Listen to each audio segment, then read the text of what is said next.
everybody, and welcome back to Think Outside the Board. This is the early December update, and we're going to be talking about 13 different games today.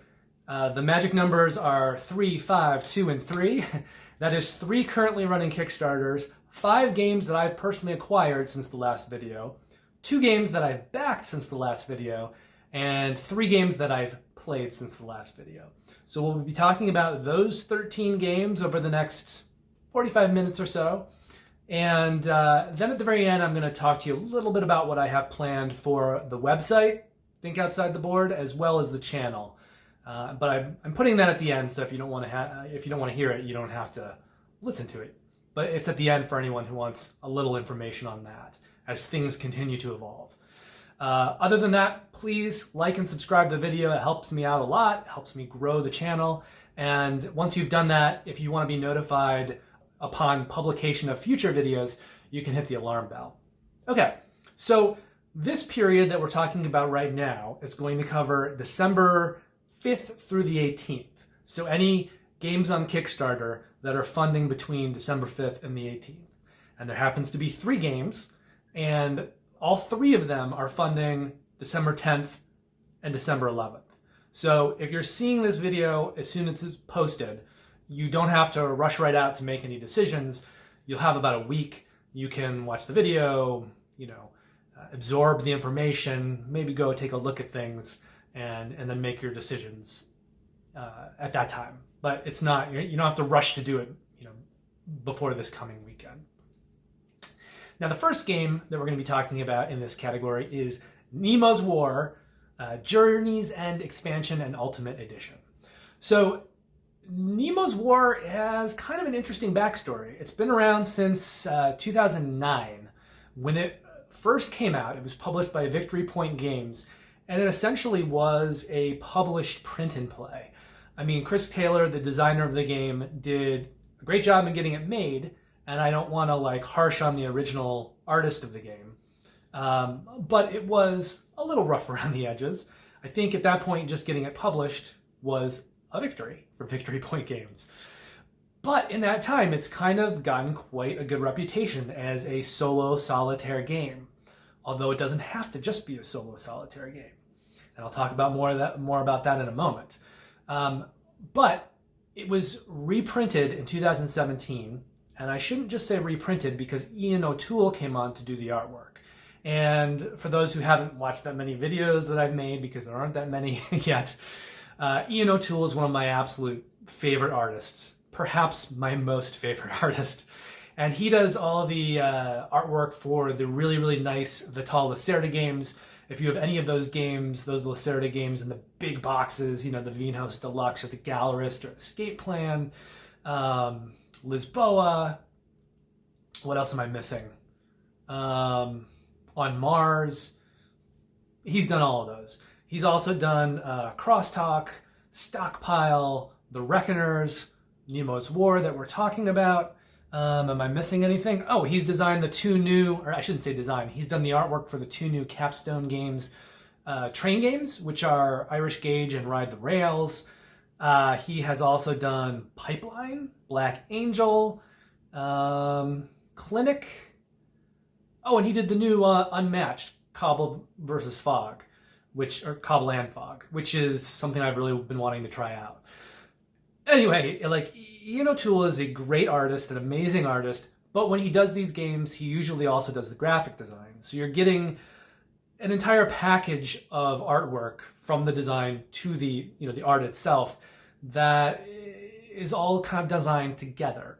It is all done at the same time. He knows himself as an artist. He knows himself as a graphic designer. So the whole package looks very thematic, very pretty, and it's so meticulously well designed, all of his designs.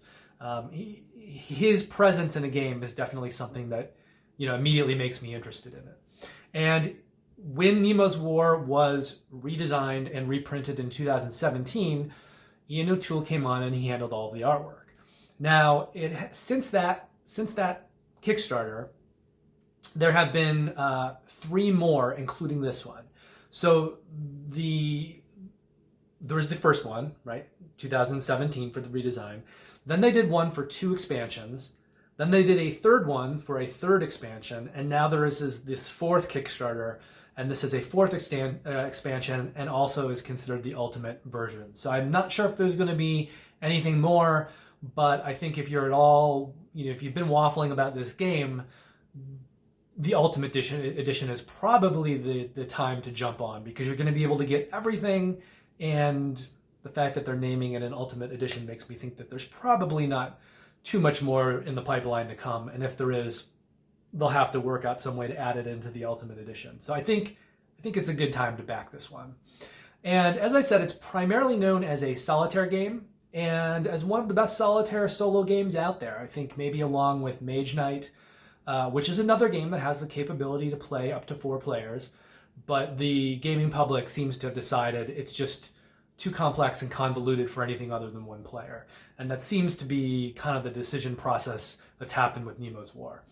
And I'm trying to think, the 7th Continent is often played solo, and it can be played with other players. And I think all of these games have something in common, which is that if you're going to be playing them with other players, some of them have a turn order kind of in the game where it just kind of rotates around. But more often not with these games, they also have just kind of a very general turn structure that says, when a player wants to take an action, they can choose to take an action.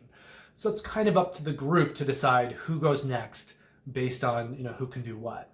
And in a game like 7th Continent, people are playing different characters. In Nemo's War, which is the game that we're talking about, everyone is kind of controlling the ship and working together. Now, I do believe that you could just play, solo player and have people kind of play it together. Or you could play the cooperative mode, which, again, has people playing together and working together, but it subdivides out the roles on the ship. And it subdivides out the tasks that any one person is responsible for on the ship, kind of geographically. So, maybe if you're playing with 2 players, 1 player is responsible for the actions on half of the ship, and 1 player is responsible for the actions on the other half of the ship. And, in these games, you just have to make sure that you're playing with other players who aren't going to try to strong-arm you, who aren't going to, try to bully or armchair quarterback or alpha game their way into taking over everything. I think if you have a good group, who can work well together, communicate, and kind of respect each other, then you can play Nemo's War cooperatively, either making the solo version into a cooperative experience or just playing the cooperative game, which kind of subdivides out the tasks in the game. There also is a semi-cooperative game, but my only knowledge of that is that Paul Grogan said he didn't play it, so I don't really know anything about it. I personally do like some semi-cooperative games. The ones that I am acquainted with are CO2 Second Chance, which also has art designed by Ian O'Toole, and Australia. And both of those games basically require that players play more or less cooperatively for the first about 2/3 of the game. Because if players aren't working together during the first 2/3 of those games, the whole game will go sideways and everybody will lose. Players need to kind of be doing things that are in everyone's best interest, so that the game can kind of stay on its rails. And then in the last third of the game, they can take actions that are a little more specific to themselves, that can kind of burn other people, and the engine of the game will still stay together enough for the game to be finished. So I'm not sure if Nemo's War, if the semi-cooperative has something like that. It may. It probably does. That's usually the definition of semi-cooperative. And then with this Kickstarter, they're also doing a competitive mode. So theoretically, you can play this game now competitively. I don't think I'll do that. I'm going to probably play the cooperative mode when I eventually get to it. So that's what I'm looking at the game for, and that's kind of what I'm recommending it to you guys for. But just know that there are other options available in how you may choose to play the game. Okay, so there are some new things with the Journey's End expansion. Mainly there are 4 new finale cards. Now, when you're playing this game, it is kind of a one-time experience. I mean, it's not a campaign. So you're going to play it each time you play and you sit down for a 2 to 3 hour game. It's going to be a self-contained experience, and there's going to be a lot of random things happening in the game. One of those random things will be the card that is sort of your end game scenario card, sort of like what you're playing for. And the new expansion has 4 more of those cards. So it gives you 4 more possible endings to kind of drive towards.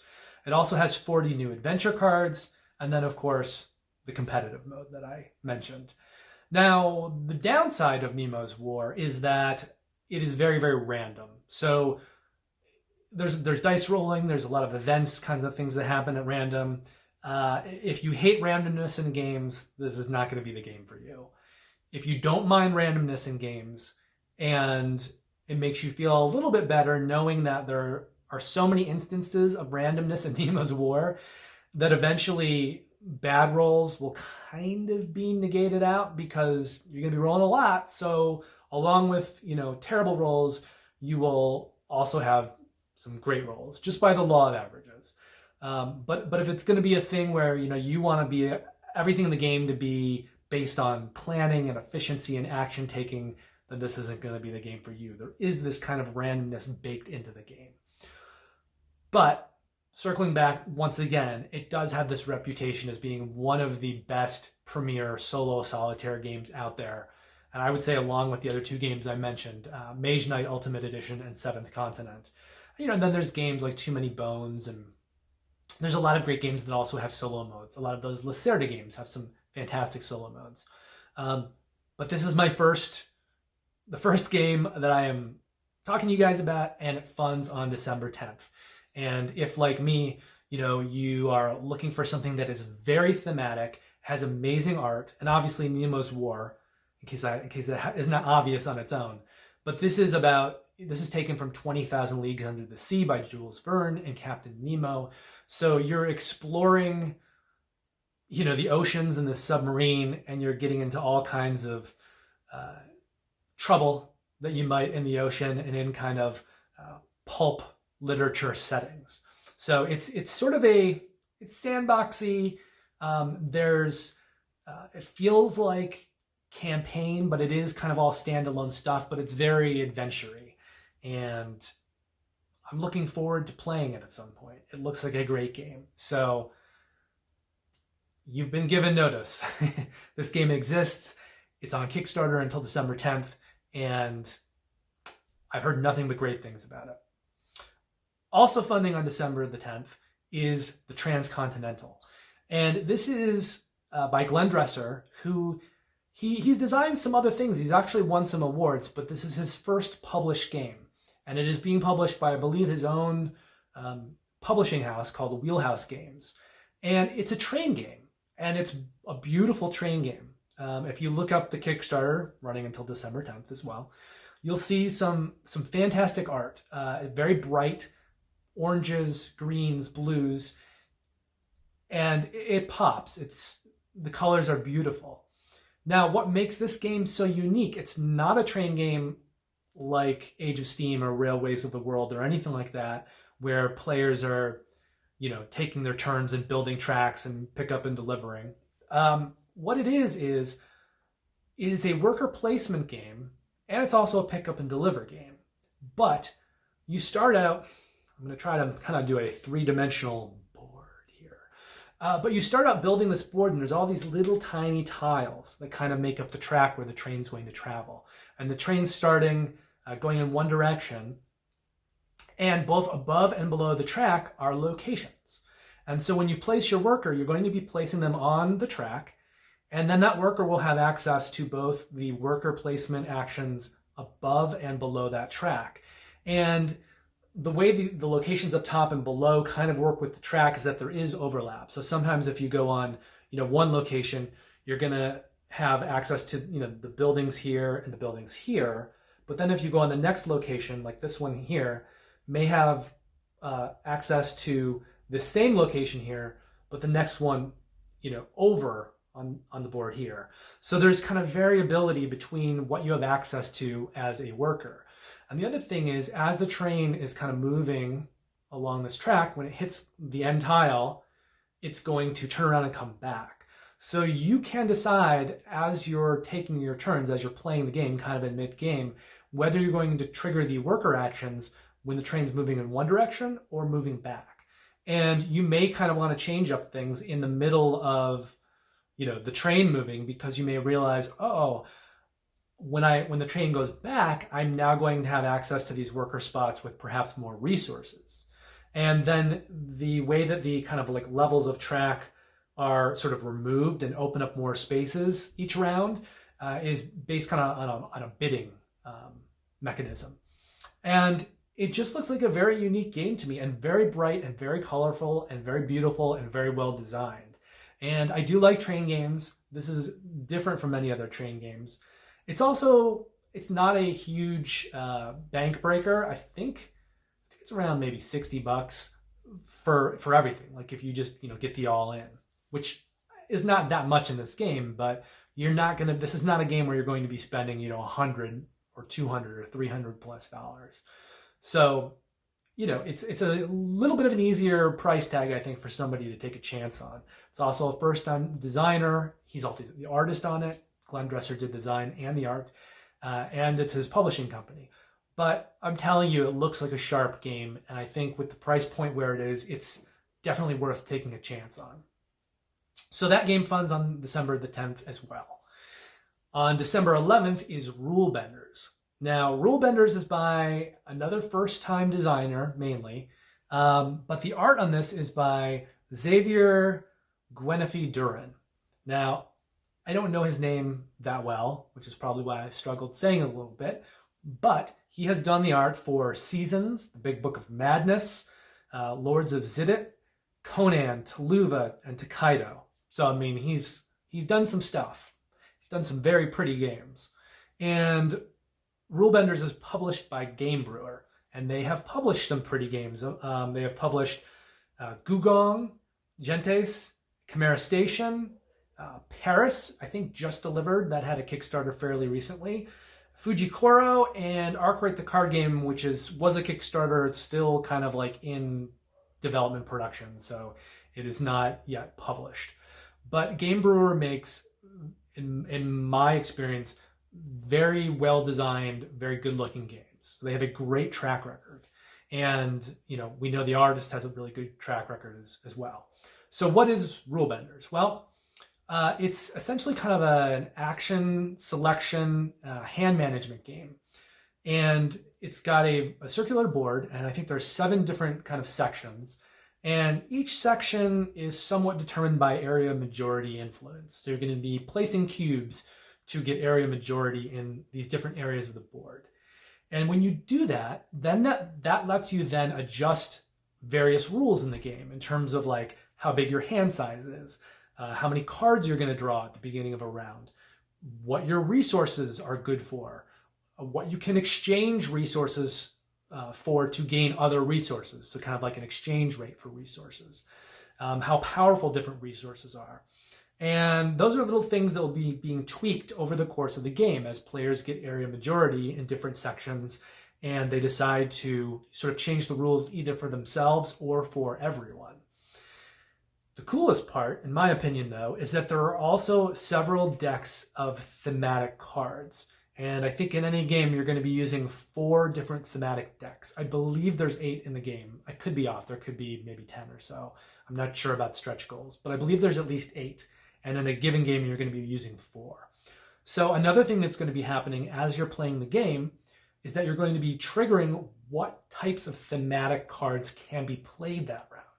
So you may be choosing to draw cards based on how you are going to switch the thematic decks that can be played in a future round, or you may just be choosing cards that you're drawing based on what can be played already.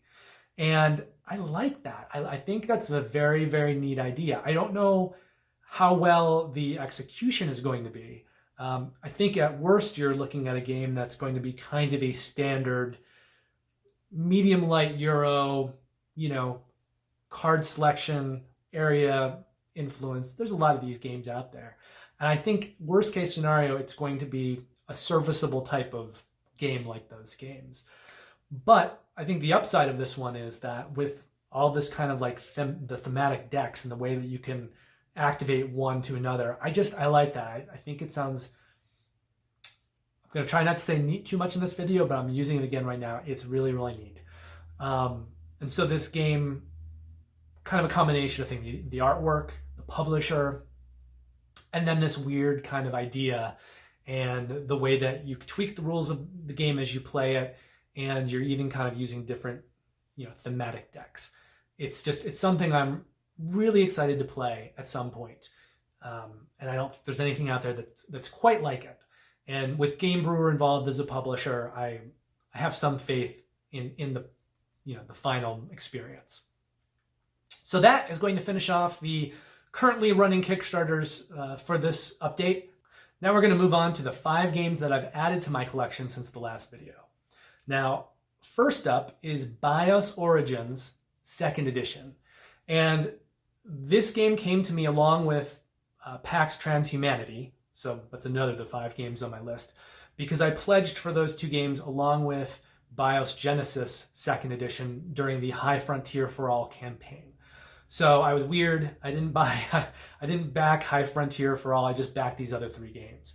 And part of the reason is Phil Eklund and his son Matt Eklund and their publisher Sierra Madre Games, who operates underneath the umbrella of Ion Game Design. So that's kind of like the larger publishing house. The Eklunds and Sierra Madre designed some very, very heady, kind of obtuse games. And I've always been very, very interested in them. BIOS Genesis and the one that didn't actually deliver, which was, I got BIOS Origins. BIOS Genesis was not in the package. It's coming later. So I'll be talking about that at a later date. But the whole BIOS, there's I think 4 games in the trilogy now, because they just recently did a Kickstarter for BIOS Mesofauna, which is a little bit lighter than BIOS Megafauna. So they're trying to kind of, for lighter gamers, replace that game in the trilogy with this kind of lighter version. But all these games kind of start at the beginning of time, and you're developing, creatures and mammals from, microorganisms, and then evolving them. And again, it's kind of a very heady mix of mechanics that's going on. You can go watch teaches for these games at Heavy Cardboard, and those teaches are like 4 to 5 hours for the teach and the gameplay. So these are These are involved games for the heavy gamer, and there's something I've been very much fascinated by. I don't have more to tell you about these games at this point. Pax Transhumanity is. I also have Pax Pamir, which is a great game, probably the most accessible game in the Pax line. Although they did actually do Pax Viking last year, and that's supposed to be like the lightest version. But I love Pax Pamir. It's a great game, so I jumped onto Pax Transhumanity as well. Pax Transhumanity is set in the future, and it's sort of an odd future. It's not your normal dystopian future, and it's sort of a more hopeful future, kind of based on libertarian politics to some degree. And so when you're playing this game, you've got different possible futures, and you're kind of backing companies, and it has a very interesting kind of cube system that works much like Gaia Project, where you have to use some of your cubes in one pool, and you kind of move them to get income, and there's kind of a whole system that's based around that. And you're just kind of like coming up with new scientific discoveries and creating new companies and trying to sort of evolve the future. And both of these games I just are calling to me as a heavy gamer to check them out, play them, and see what I think about the Eklund's designs and Sierra Madre in general, kind of as a company and their designs. And I'm excited to play them. Because of the the pandemic, it may be a while until I get to these games, because I don't think that they're games that my fiance Kristen's going to want to play with me. So I'm going to have to wait until a time when I can get together with some of my heavier gamer friends, and also find the right friends who are interested in these types of kind of complex, obtuse games. But there's three more. There's three more games that we're going to talk about if those games do not appeal to you. The first is Chronicles of Crime, the Millennium series. And this actually is comprised of 4 different games. If you played the original Chronicles of Crime when it came out a few years ago, you know how it works. It's almost not a board game. It's really more of a puzzle-solving experience. And it is largely based upon scanning QR codes. So if you work at a supermarket and you just haven't gotten enough QR code scanning or ticket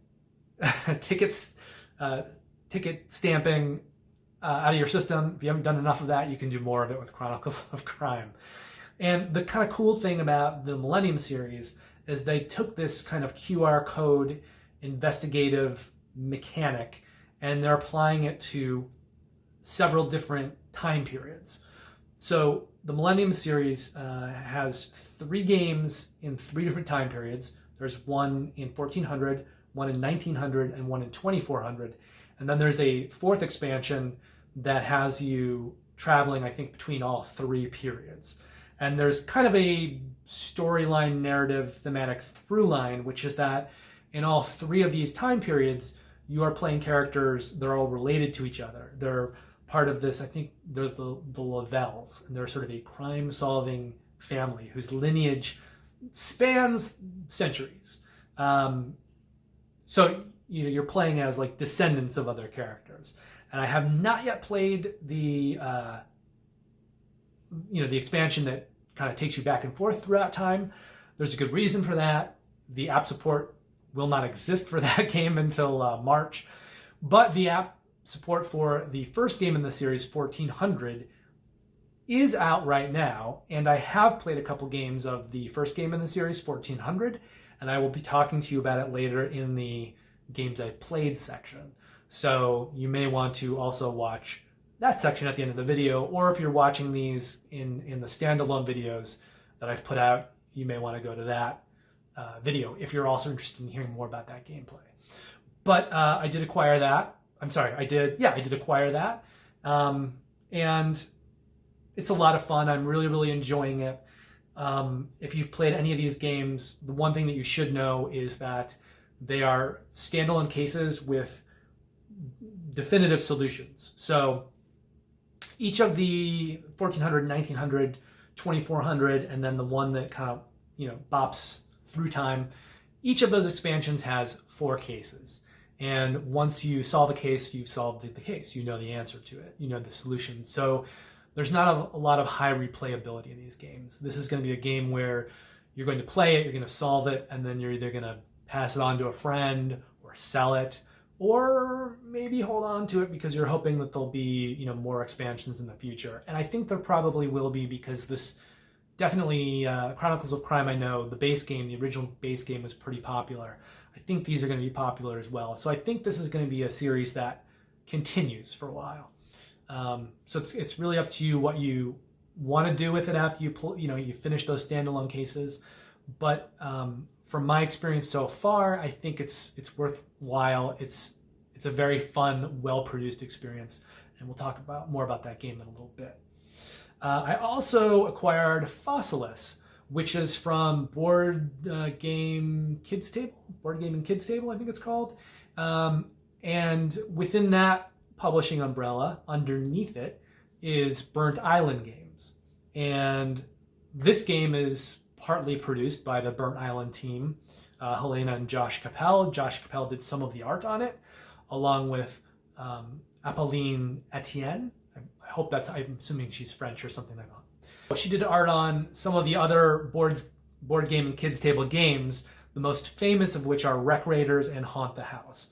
Now, I don't have kids, so I don't have the kids games, but Fossilis to me looked like a great Euro. Like, even though it's a kids game, it's also a Euro. So it's kind of be a pretty good bridge game. What makes Fossilis so neat, though, is you're digging for dinosaur bones, and in the beginning there's this huge tray, and you fill it with all these dinosaur bones, and then you put this cover on it and you slide all these tiles into it that you're going to be digging through. Then you pull the cover out, Now the tiles are sitting on top of it. And then you're going to be playing a Euro game, which seems a little bit like Operation, because you have these little tweezers. So you're going to be moving around these tiles and doing things with the tiles, and then you're going to be also digging to get these bones out. And from there, it's very Euro-y and kind of a set collection, and efficiency of actions game, in terms of its mechanics. But it's this really, really great game that, even as someone without kids, I thought looked worth buying. And so now I have it, and eventually I'll let you know what I think of it. But it looks like a great game, either for your kids or to play with your kids or just to play alone. The fact that it's being published by Kids Table Board Games should not dissuade you from buying or owning this game. I think there's definitely a lot of crossover in terms of this being either a kids game or a Euro game. And the tactile nature of it too, the kind of like digging out the dinosaur bones using the tweezers that come with it, it just looks so fun and evolving, and very, very thematic, and there's a lot of micro expansions kind of baked in, so there's going to be a lot of replayability for Fossilis. The last game that I acquired is the Rococo Deluxe All-In. So Rococo Deluxe again has artwork from Ian O'Toole, who I talked about Ian O'Toole in regards to Nemo's War, but he has also done the artwork for Rococo Deluxe. And as I said before, I love Ian O'Toole's art. It's almost a reason in and of itself to buy a game for me. So Rococo Deluxe is got deck building, it's got hand management, it's a grab bag of mechanics, but essentially what you are doing is you're making dresses for the court in Versailles during the Renaissance period. So the board is a really beautiful, and actually even the original version of the game, even though it wasn't Ian O'Toole art, the original version of the game has some fantastic art. Both versions of the game have great art. But I got the Deluxe All-In, and part of the reason is it also has deluxeified pieces, nicer components than previous versions.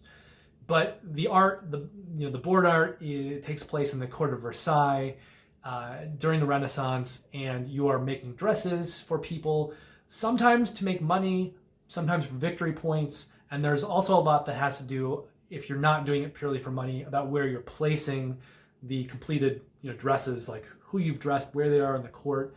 Depending on where you place them in the court, you may get various kind of bonuses. Sometimes you'll get money, you get endgame victory points. There's a spot on the roof where you can watch fireworks, and there's fireworks on the board. And again, it's kind of like this Renaissance period with fireworks and the kind of beautiful court, amazing design by Ian O'Toole. And I actually do have another game about making dresses called Pret-a-Porter, and I think it's a great theme. I think it's really, really a great theme, and I don't understand why more games don't have more unique, interesting themes. Certainly, if you're making clothing or dresses, there's so many ways to kind of work that into components. Like, not everything needs to be stone, wood, brick, just kind of physical construction.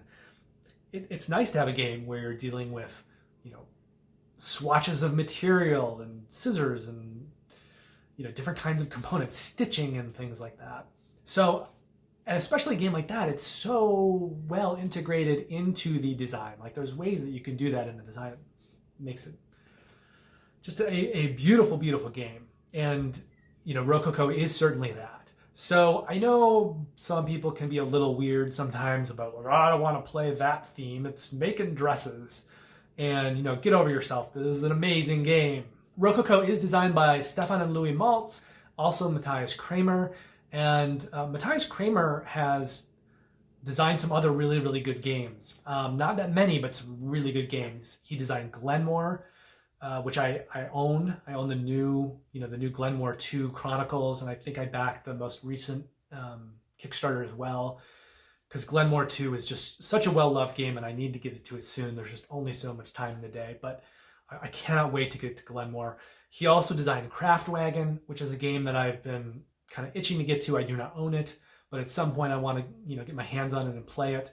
And then he also did Watergate, which was maybe the two-player game of last year. Or when I went to Dice Tower West, everyone was talking about Watergate, So those are some good designs, some really, really good design. And it just gives me even, more confidence in Rococo. I cannot wait to play this one. I think I'll probably get it to the table fairly quickly with Kristen, my fiance.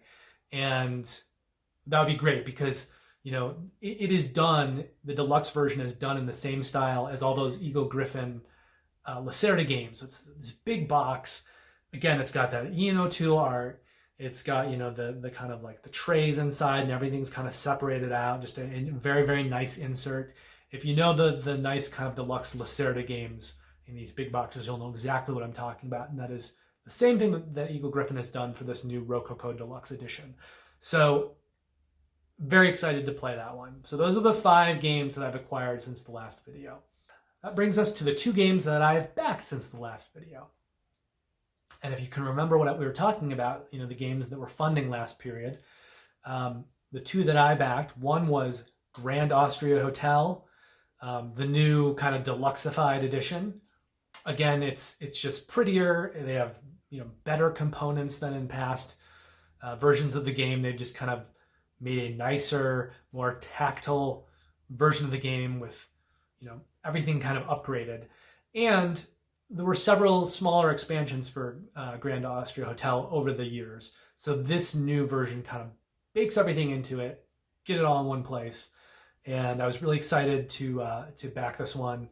Again, it's kind of it's an action selection game. There's drafting, there's dice, and then kind of how you are able to take the actions that you take depend on the dice that have been rolled and how you use those dice to kind of supplement your actions. And in Grand Austria Hotel, I feel like it has some overlap with Rococo, maybe more in the time period.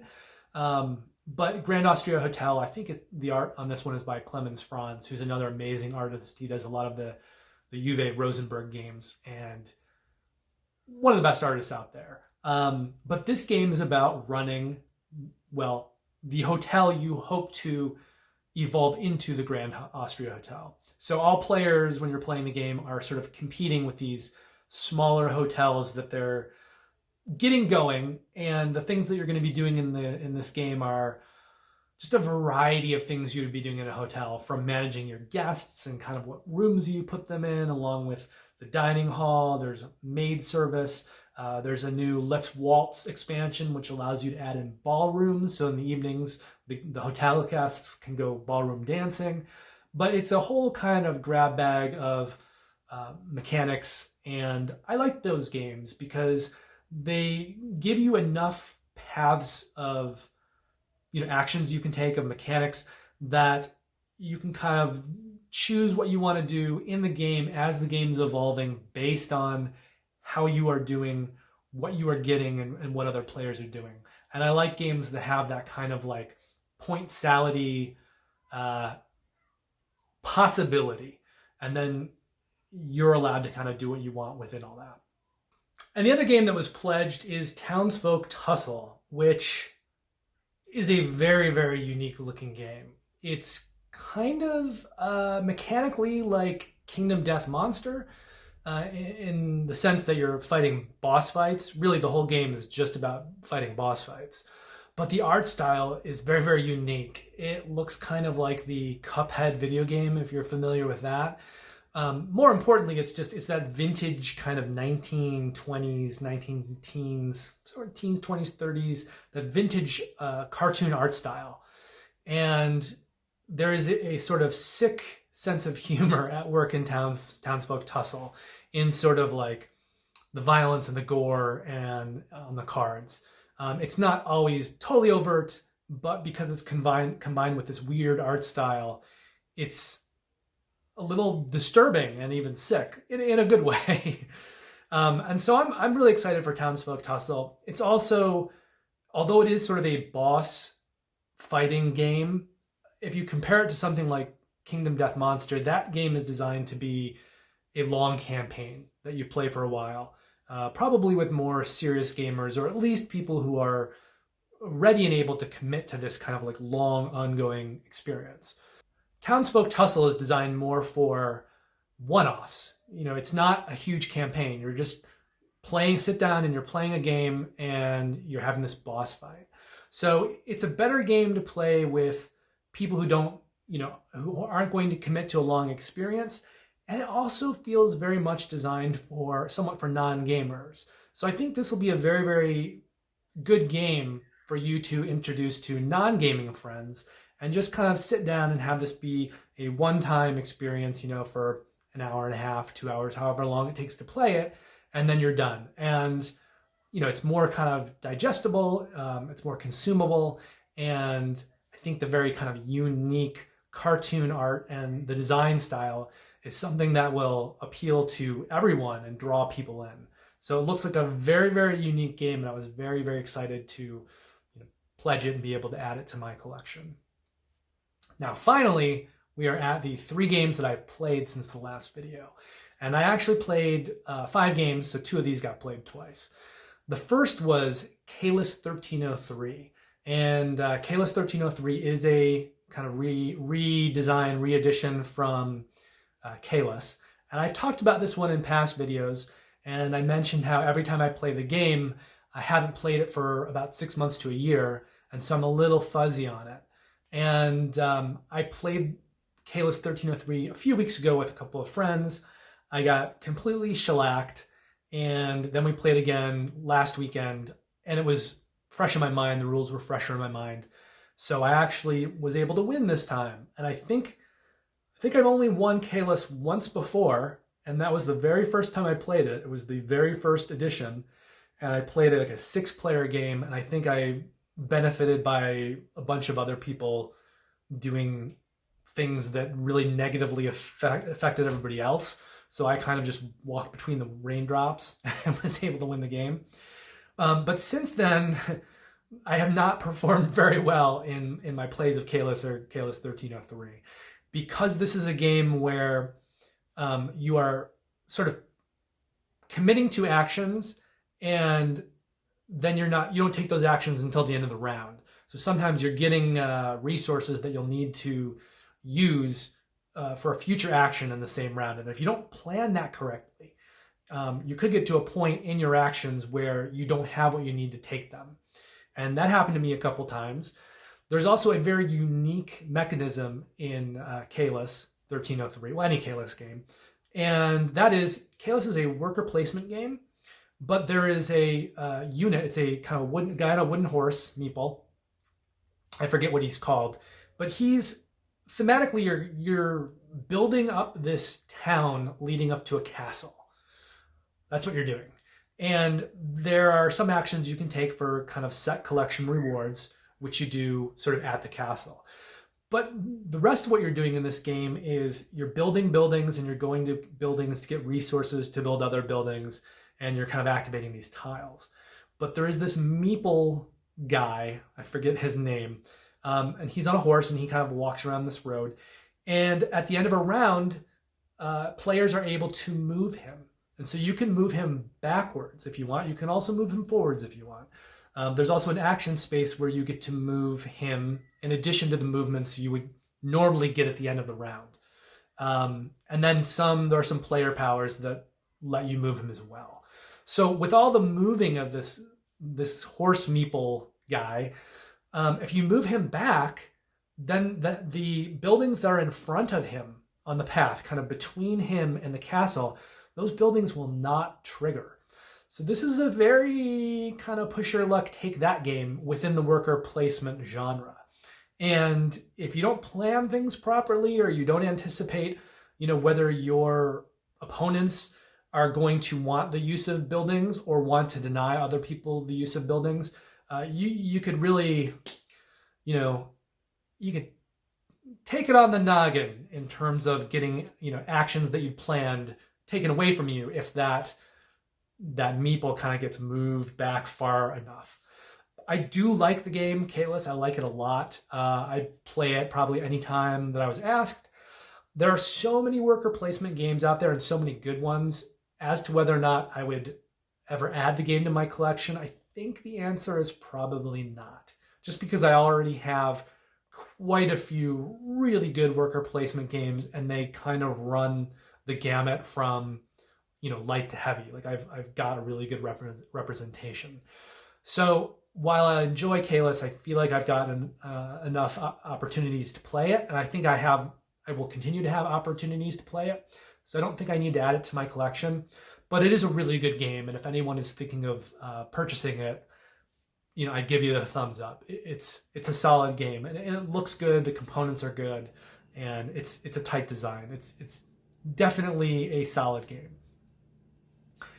I talked about this a little bit earlier, but I acquired the Chronicles of Crime Millennium series, and I've played the first game, 1400, and I've played the tutorial, and then I've played the first of 4 scenarios. So one thing that anyone should know about these games, these kind of investigative games, is that you are solving a mystery. You're trying to solve a mystery, and that is not randomized, from session to session. Like there's a very specific case, there's a very specific solution, there are everything is kind of set. It's the same from game to game.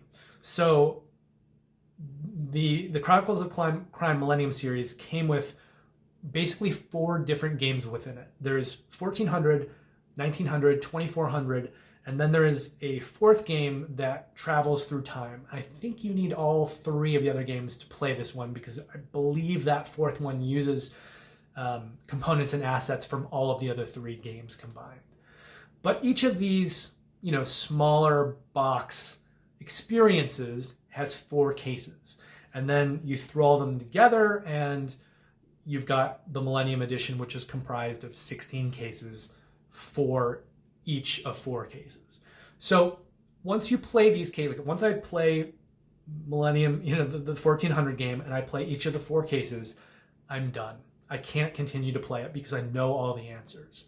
And there are a lot of games like this. There's Detective of Modern Crime board game, there's Deadline, there's Detective City of Angels, there's the Time Stories games, there are the Exit the Game series and the Unlock series.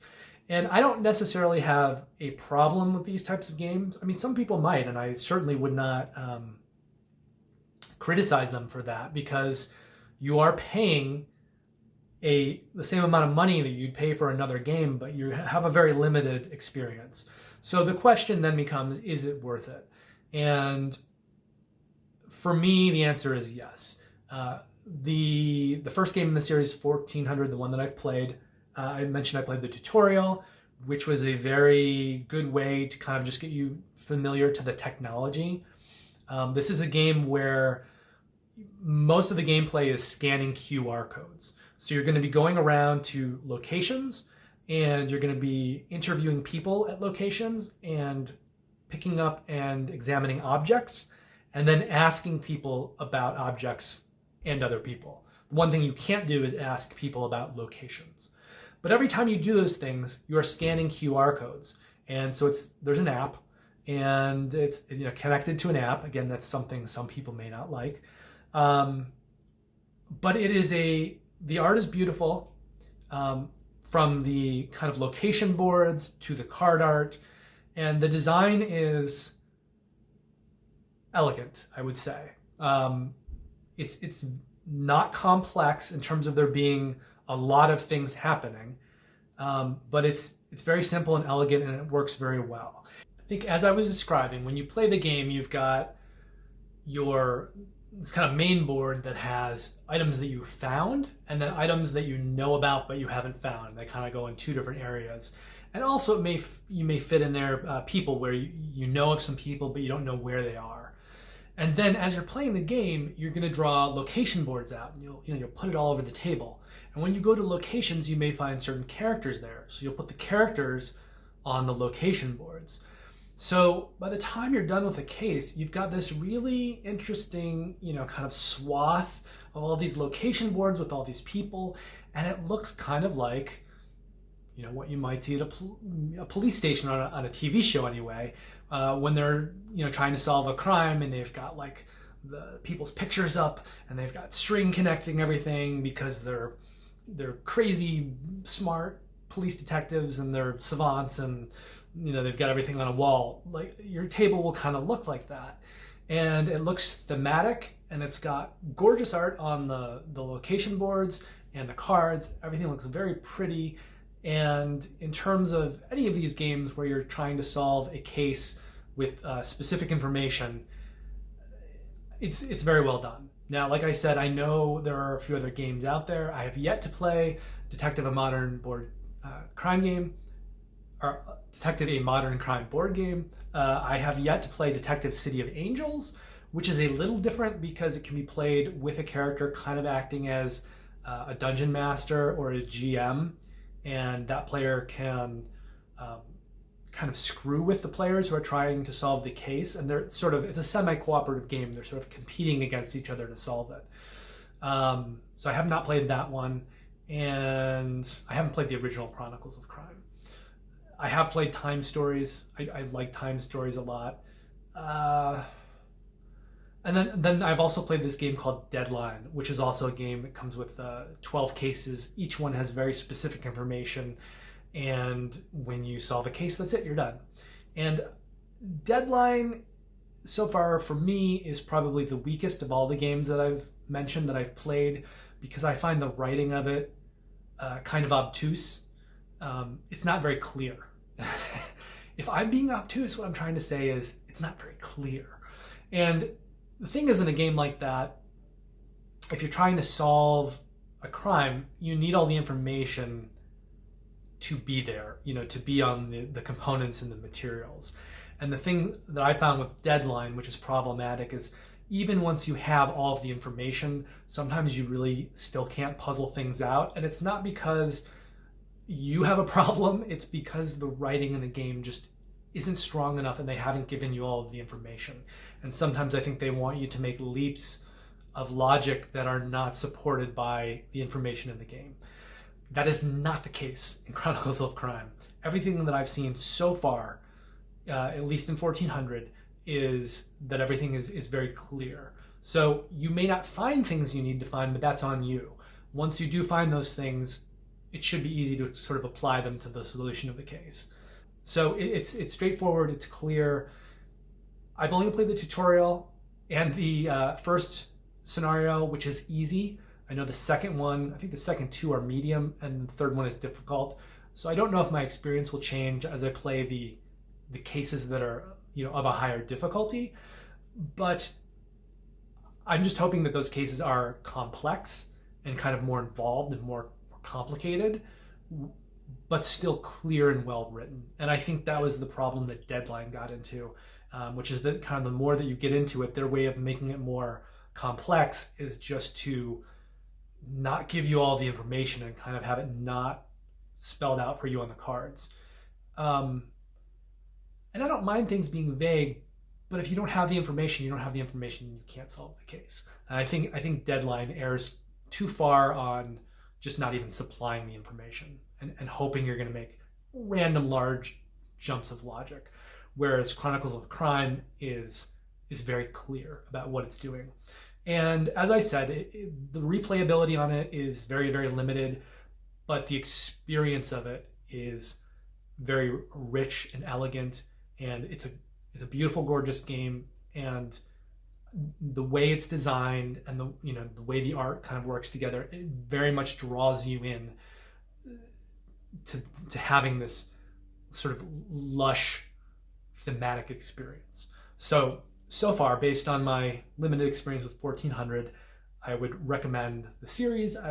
Probably the base game too. I think it's unlikely that the base game is that much different. I think the strengths of this series probably applies to the original base game as well. Although I know that there are a few kind of mechanical additions to the series that I don't think are in the base game, but they're just little things, I think, to make things more fun. For instance, your character has a dog that follows you around, so you always have this dog card.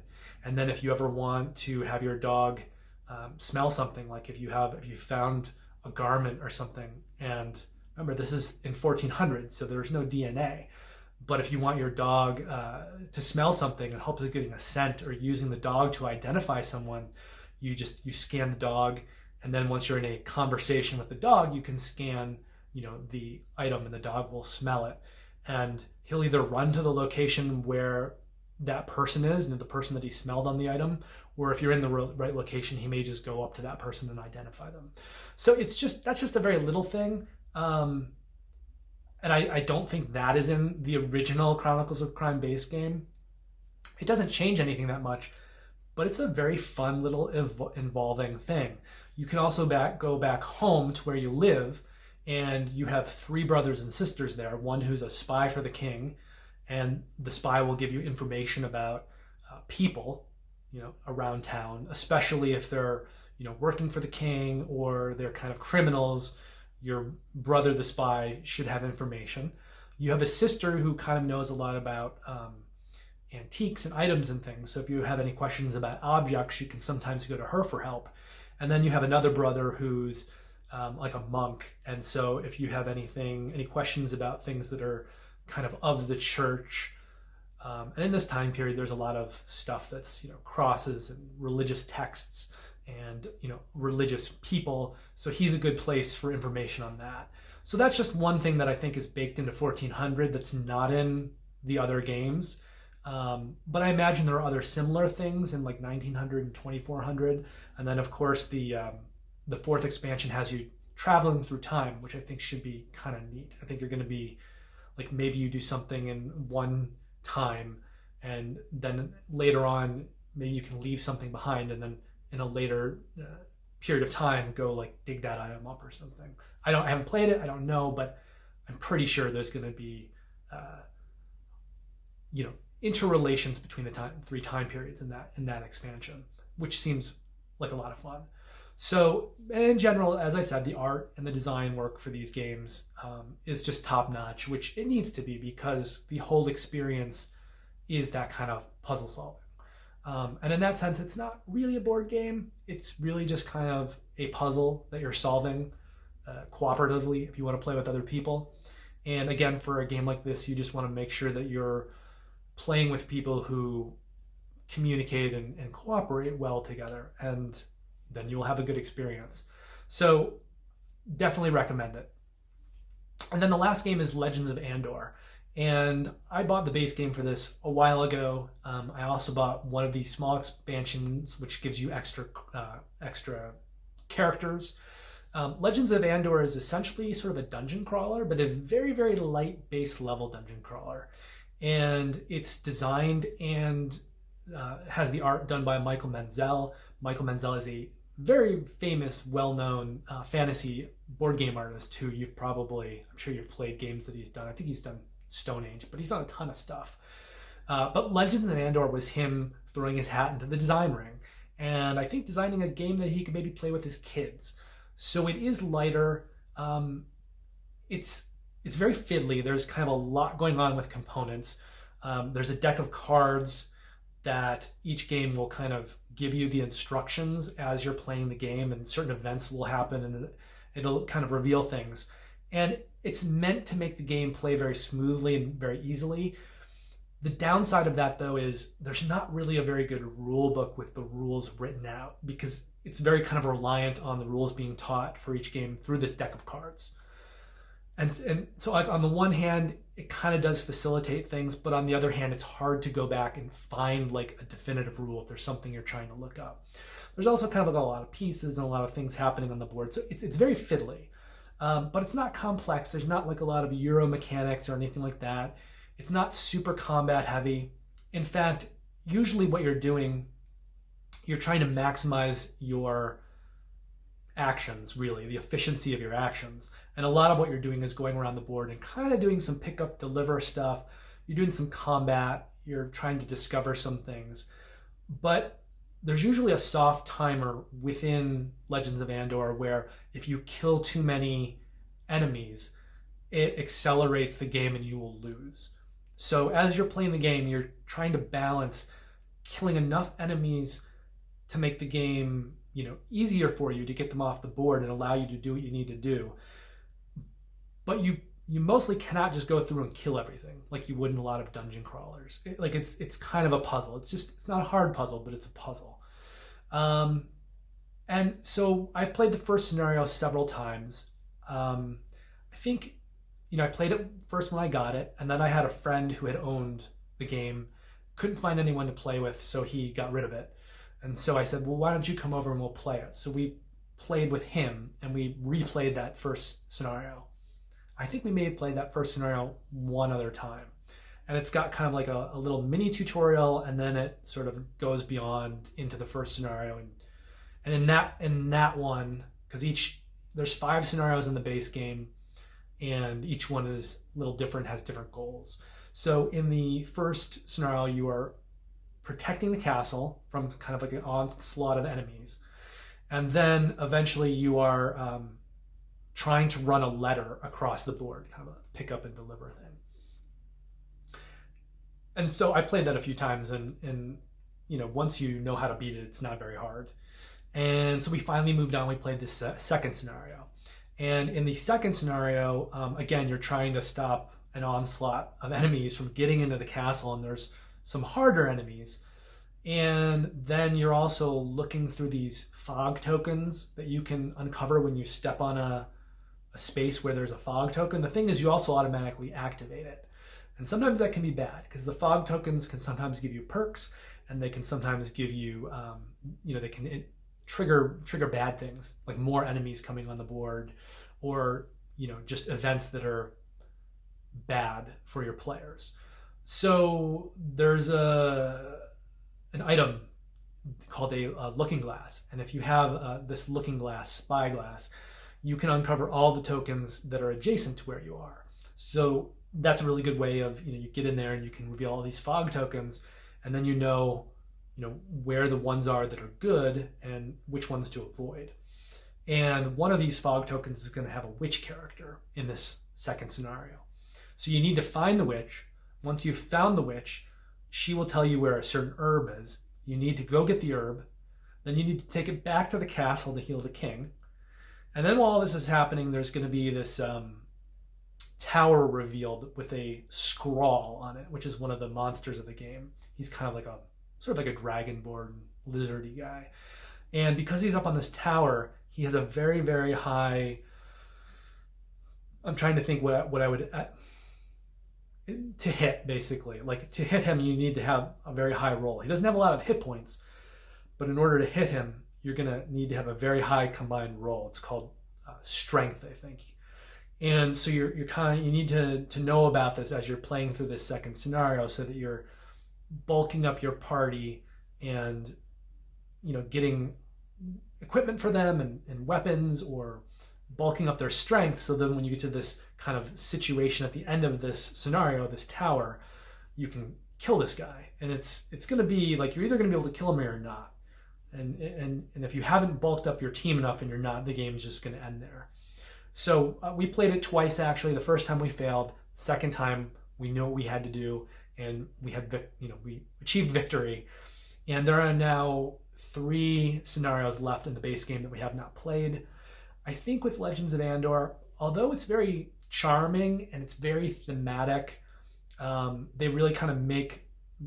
Well, Michael Menzel, right, is an amazing artist. So the board, it looks great.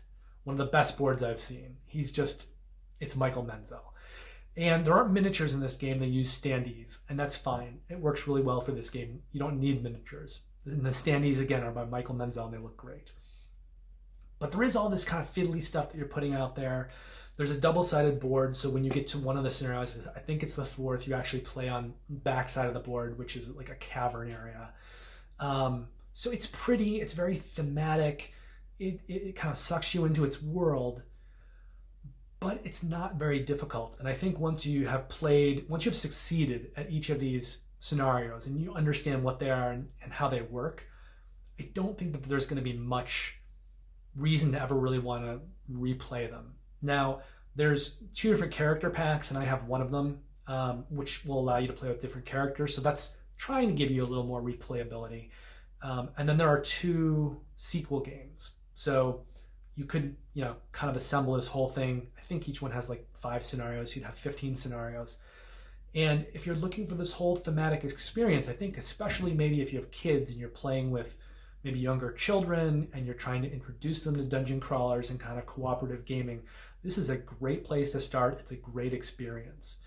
But just know that at a certain point, I think once you've gone through all these scenarios and you know what they are and you know how to beat them, the replayability factor is going to be very low, even throwing in other characters. And the way the characters work is they kind of all roll dice, and you can only use one dice roll for any one character. But like your fighter has a lot of dice, so you'll roll all the dice at once and just take the highest roll. You have an archer who has a bunch of dice, but you roll them one at a time. So with him, it's kind of a push your luck thing, because you might roll a 4 and then you think, ooh, can I beat it? But if you roll your next dice and you get a 1, the 4 has gone away and your roll is now a 1. So you're sticking with whatever your most recent roll is. And if you have, let's say 4 dice, if the 1 is bad, maybe you have another die and you can roll again. But you're trying to kind of hit a high roll and lock that in and not be stuck with a low roll. But there is some push your luck involved with that for that character. There is a wizard character who only ever gets 1 die, but he has a special ability where he can flip it to the other side, which means if you roll 1, 2, or 3, you're just going to flip that die over to the other side, so a 1 becomes a 6. So therefore the wizard is always rolling a 4, 5, or 6, although he can also flip over, instead of his own dice on in a turn, he can flip over one of his allies' dice. So if he rolls a good roll, like a 5 or a 6, he could use his ability to flip another character's dice. So all the characters function a little bit differently. Like there is variable player abilities in this, and a lot of it has to do with the dice rolling. I think the characters usually either get they also get one other kind of ability as well, like the wizard being able to flip the dice over. So there is some variable player power, and you can switch in and out characters. It will give you a little bit more replayability, but the scenarios are going to remain the same. And once you know how to beat them, you probably can beat them with any combination of characters. So again, it's not a high replayability, and if you like dungeon crawlers, I probably would recommend a different one out there, unless you just really want this very beautiful, very thematic Michael Menzel illustrated experience, and especially if you're kind of dealing with more casual gamers or maybe young kids. This can be a very kind of cool experience.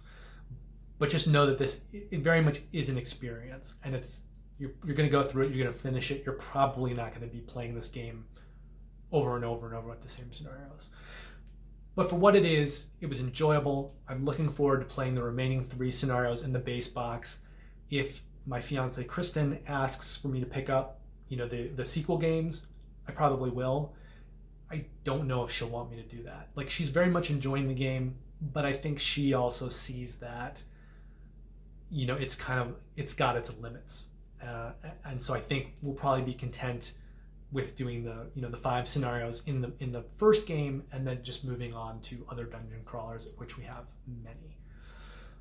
So that finishes up the played game section for this period, and I mentioned that I wanted to talk about some changes kind of coming for the website. So the first of those things is there is a Patreon. It's going to be coming.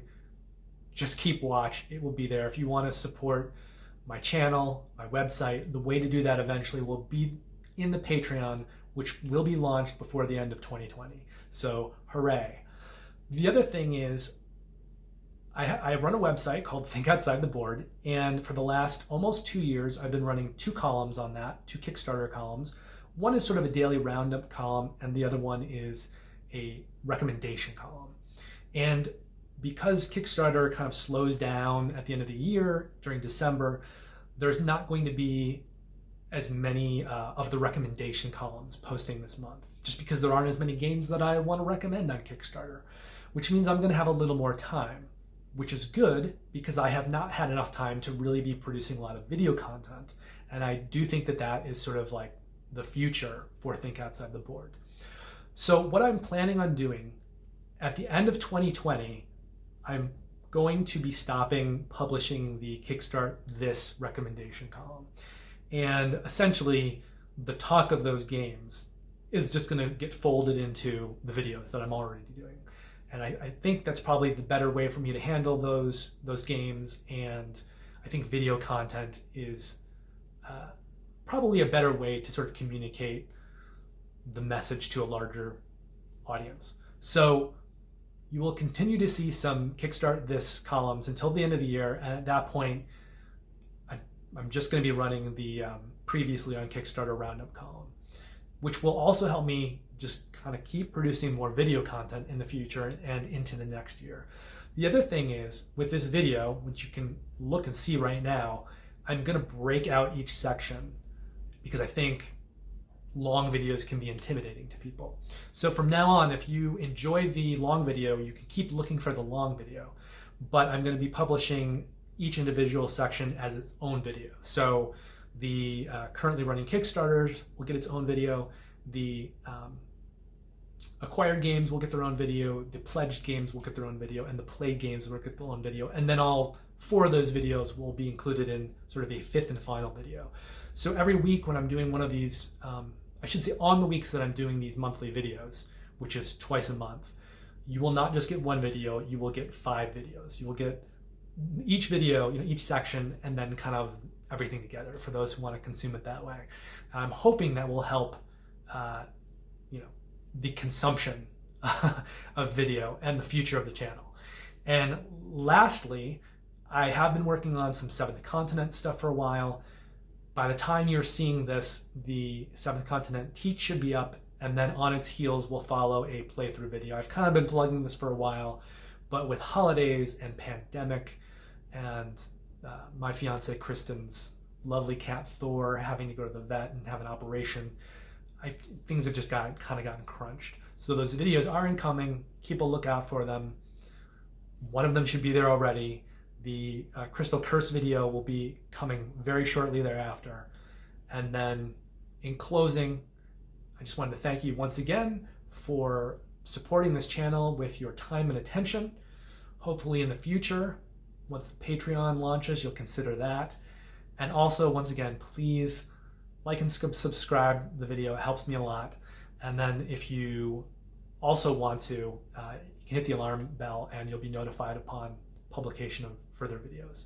So thank you for being here with me, and I will see you again with some Seventh Continent videos, and then we'll be back in 2 weeks for another slate of monthly roundup stuff, because the monthly roundup stuff is happening twice a month. And I will be back in late December with another update. And I will see you then.